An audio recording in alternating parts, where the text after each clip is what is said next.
وہ خاتون ایسے ہی 2-3 مقدمے اور بھی کروا چکی ہے۔ نہ صرف یہ بلکہ ایک مقدمہ اس خاتون پر بھی ہے، بشرا بی بی جس کا نام ہے، اور اس بشرا بی بی پر ایک مقدمہ قحبہ خانہ چلانے کا ہے، یعنی کہ وہ پولیس ریکارڈ کے مطابق جسم فروشی کے دھندے میں ملوث ہے، لوگوں کو بلیک میل کرتی ہے، اور پولیس کا بھی موقف یہی ہے کہ جب یہ واقعہ ہوتا ہے اس واقعے اور جو ایف آئی آر ہے اس کے درج ہونے کے درمیان کئی دن کا گیپ بھی ہے۔ السلام علیکم، آپ دیکھ رہے ہیں ٹی وی ٹوڈے اور میں ہوں آپ کا میزبان راہیل معاویہ۔ ناظرین، ننکانہ صاحب جہاں پہ مشہور و معروف سکھوں کا گردوارہ بھی ہے اور پنجاب کا بڑا ثقافتی علاقہ ہے، بڑا ثقافتی شہر ہے، اس ننکانہ صاحب سے ایک واقعہ آیا ہے بڑا عجیب و غریب۔ ننکانہ صاحب کی ایک خاتون پولیس کے پاس جاتی ہے اور بتاتی ہے کہ آپ ہی کے ایک کانسٹیبل نے میری عزت لوٹ لی ہے، اور وہ ایک واقعہ بتاتی ہے کہ اس واقعے پر بہلا پھسلا کے لے جا کے آپ کے ایک پولیس کانسٹیبل نے میری عزت لوٹ لی ہے۔ پولیس اس کانسٹیبل کو گرفتار کر لیتی ہے، خالد اس کا نام ہے، اور وہ شخص گردوارے کے اندر ہی اپنی ڈیوٹی سر انجام دے رہا ہوتا ہے اور واپسی پر گھر جا رہا ہے تو اس کو اریسٹ کر لیا جاتا ہے۔ پولیس اسے اریسٹ کر کے حوالات میں بند کر دیتی ہے، اور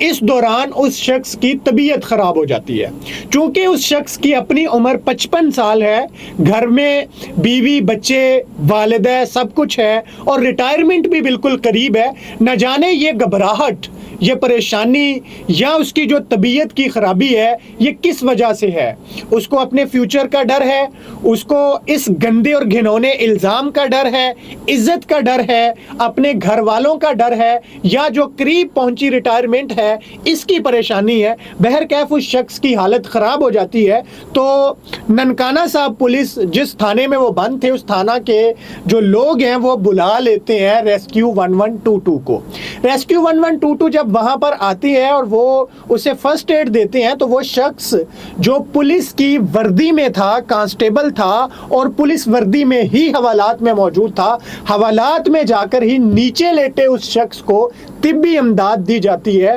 اور 1122 کا موقف یہ ہے کہ ہماری طرف سے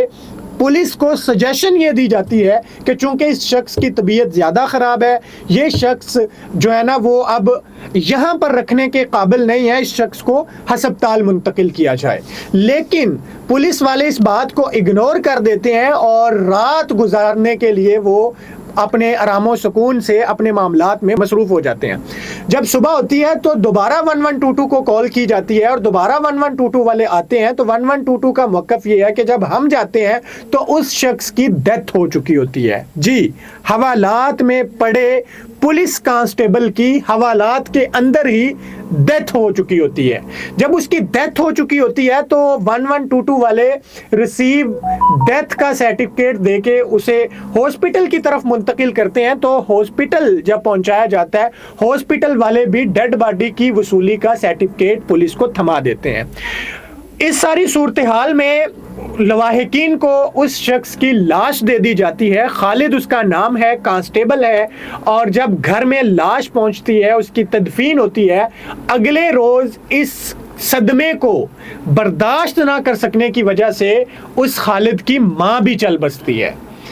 بعد میں جب پولیس تحقیقات کرتی ہے تو سامنے یہ آتا ہے کہ جس خاتون نے اس کانسٹیبل پر الزام عائد کیا ہے، جس خاتون نے ایف آئی آر درج کروائی ہے، جس خاتون نے زیادتی کا گندا ترین الزام لگایا ہے، وہ خاتون ایسے ہی 2-3 مقدمے اور بھی کروا چکی ہے۔ نہ صرف یہ بلکہ ایک مقدمہ اس خاتون پر بھی ہے، بشرا بی بی جس کا نام ہے، اور اس بشرا بی بی پر ایک مقدمہ قحبہ خانہ چلانے کا ہے،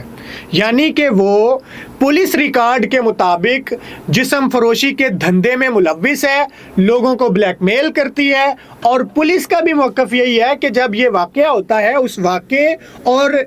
جو ایف آئی آر ہے اس کے درج ہونے کے درمیان کئی دن کا گیپ بھی ہے۔ اس گیپ میں یہ ہوتا رہا کہ وہ خاتون اس کانسٹیبل سے صلح کی کوشش کرتی رہی۔ صلح میں یقیناً لین دین کے معاملات طے ہونے کی کوشش ہو رہی ہوگی، جو نہ طے پانے کی وجہ سے بالآخر مقدمے کی طرف جایا گیا۔ پولیس کا موقف یہ ہے کہ چونکہ یہ شخص ہمارا اپنا ہی تھا، کانسٹیبل تھا، ہمارے پاس تھا، 1122 کو ہم نے بلایا، انہوں نے بتایا کہ اس کی تو طبیعت بالکل ٹھیک ہے، آپ اس کو کہیں منتقل نہ کریں، لیکن جو ریٹن پروف ہے، جو ریٹن ایویڈنس ہے، جو ریٹن موقف ہے 1122 کا، وہ یہ ہے کہ ہم نے انہیں ہاسپٹل منتقل کرنے کی بات کی تھی۔ اب اگر اس ساری صورتحال میں دیکھا جائے تو بالآخر یہ جو ڈیتھ ہے یہ کسٹوڈین ڈیتھ ہے، پولیس کی جو کسٹڈی ہے، انڈر کسٹڈی آف پولیس یہ ڈیتھ ہوئی ہے، حوالات میں ڈیتھ ہوئی ہے۔ اس سے بھی عجیب بات میں آپ کو بتاؤں، جب وہ شخص گرفتار کیا گیا تو وہ شخص اپنی وردی میں تھا، پولیس وردی میں تھا، اور جب اس شخص کی ڈیتھ ہوئی تب بھی وہ وردی میں تھا۔ ریسکیو 1122 والے اس کو چیک کرنے کے لیے آئے، دونوں دفعہ چیک کرنے کے لیے آئے تو وہ دونوں دفعہ وردی میں تھا، لیکن جب پولیس نے بعد میں اس شخص کی ڈیڈ باڈی دی اور جب پولیس اس کو ہاسپٹل لے کر گئی تو اس شخص کی وردی اتار لی گئی تھی۔ آخر کیا وجہ تھی کہ